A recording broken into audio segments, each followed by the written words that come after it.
दिल्ली की सियासत में बड़ा उलटफेर हुआ है। अब अरविंद केजरीवाल की जगह आतिशी दिल्ली की मुख्यमंत्री होंगी।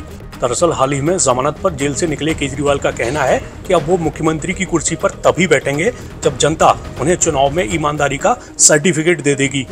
ऐसे में सवाल है कि आम आदमी पार्टी ने आतिशी को ही सीएम पद के लिए क्यों चुना है। इस सवाल का जवाब तलाशने की कोशिश करते हैं, लेकिन पहले आतिशी के अब तक के सफर की बड़ी बातें आपके सामने रख देते हैं।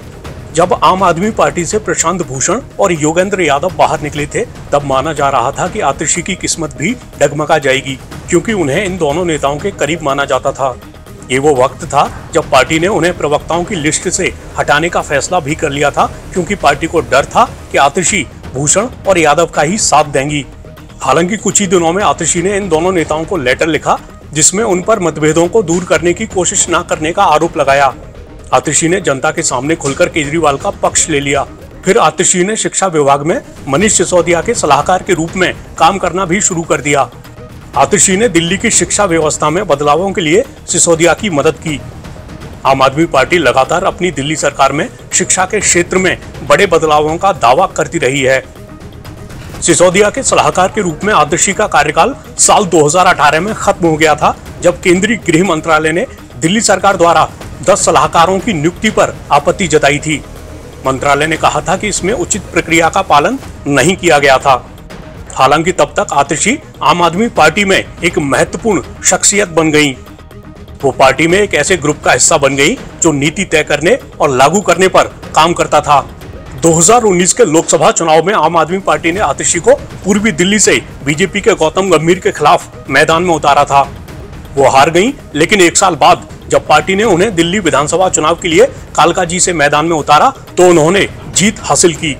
उसके बाद आपने उन्हें दुर्गेश पाठक और सौरभ भारद्वाज के साथ दिल्ली नगर निगम के लिए अपनी लड़ाई में आगे किया। फिर इससे जुड़े 2022 के चुनावों में आम आदमी पार्टी बहुमत हासिल करने में कामयाब रही।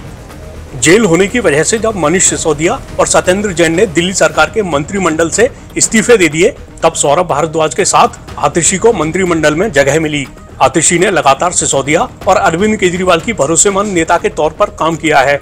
केजरीवाल के जेल जाने के बाद आतिशी प्रमुखता से पार्टी और सरकार की आवाज बनी रही। आतिशी ने मजबूती से केजरीवाल का बचाव किया। ऐसे में हो सकता है कि भविष्य में बगावत की आशंका को दूर करने के लिए भी केजरीवाल ने आतिशी को चुना हो। एक बात यह भी है कि आम आदमी पार्टी महिला वोटरों पर खास फोकस करती रही है।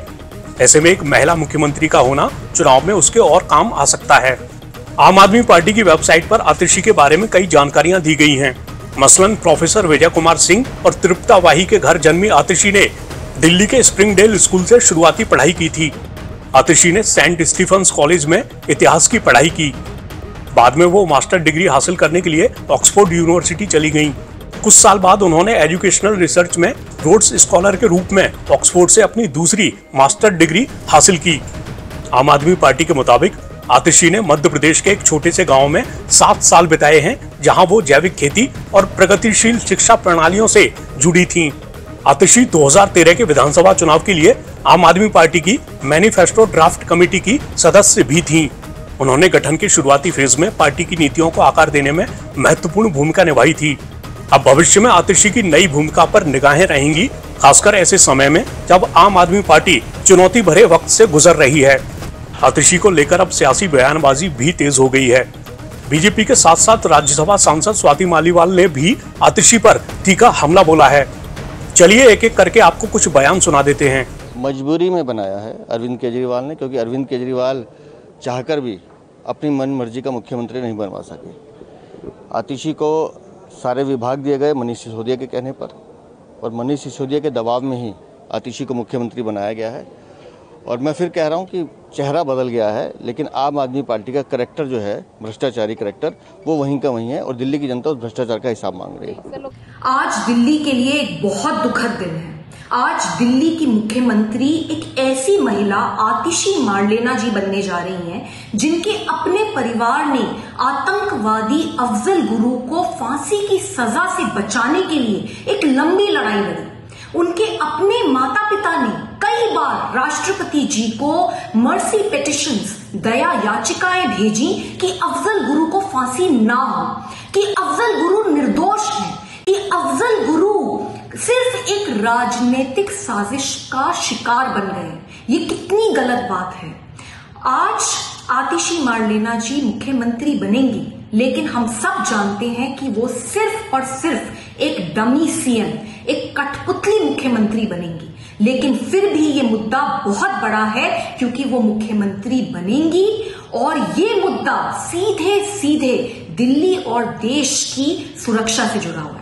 भगवान बचाए दिल्ली वासियों को ऐसे मुख्यमंत्रियों से। देखिए, आप सब लोग इस बात को समझिए, स्वाति मालीवाल जी ऐसी इंसान है कि जो राज्यसभा जाने के लिए टिकट आम आदमी पार्टी से लेती हैं, लेकिन प्रतिक्रिया देने के लिए, बोलने के लिए स्क्रिप्ट जो है वो भारतीय जनता पार्टी से लेती हैं। और मैं तो ये कहना चाहूंगा कि थोड़ी बहुत भी अगर शर्म हो, थोड़ी बहुत भी लज्जा हो, तो उन्हें आम आदमी पार्टी का राज्यसभा का टिकट त्याग देना चाहिए, राज्यसभा सांसद पद से इस्तीफा दे देना चाहिए और अब उनको भारतीय जनता पार्टी से राज्यसभा जाने का रास्ता चुनना चाहिए। राज्यसभा में रहने का शौक है तो भारतीय जनता पार्टी से राज्यसभा का टिकट लेना चाहिए उन्हें।